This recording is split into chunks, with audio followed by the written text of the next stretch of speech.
everybody, I'm Bill Sanders, and this is Watch Art Sci, the art and science of watch collection.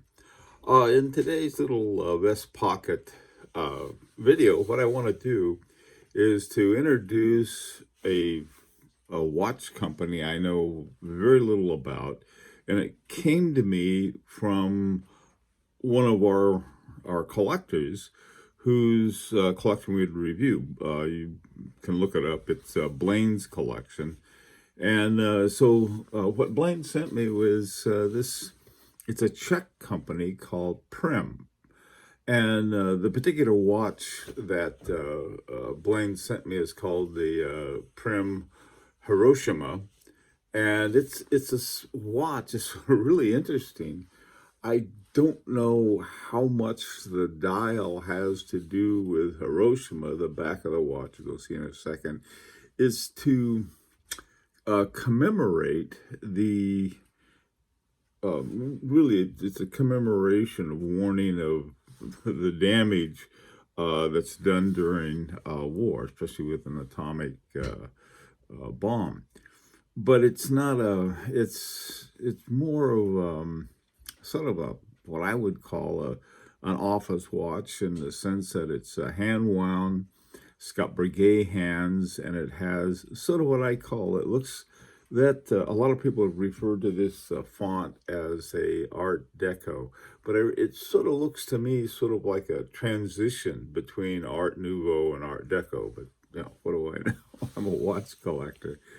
One of the things, the font set that's used, I was looking at my Vacheron Constantin Historique American 1921, a long name to it. Put it down in the lower right-hand corner. Now, this is not a knockoff of that.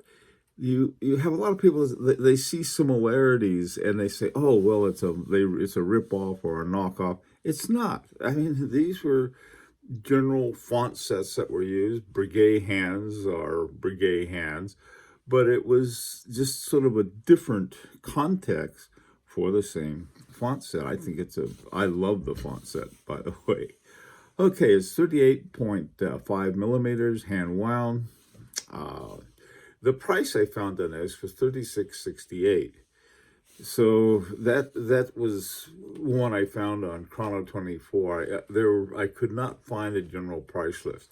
In the near future, I hope to do look at the full set of Prim, I guess is how you pronounce it, Prim watches, because they really have a very interesting collection. This is just one out of a very big one.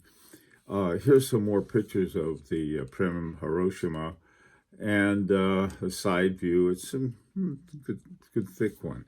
Now, one of the important things about Prim is they make their own movements, and this one in the Hiroshima is called the Prim Caliber 93. It's a 3 hertz, 21,600 semi-oscillations per hour, 48 hours charge, and like I said, it's a Prim manufacturer.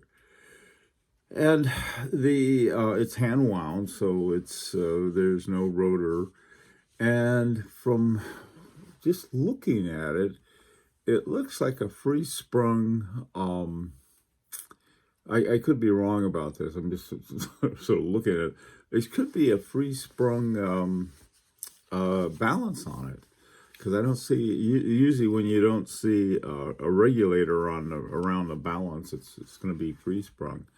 And then on the back, you can see through the back, but it also has this etching, and there's a famous Hiroshima dome, pretty much where when they dropped the bomb on it, went right over it and flattened the whole city.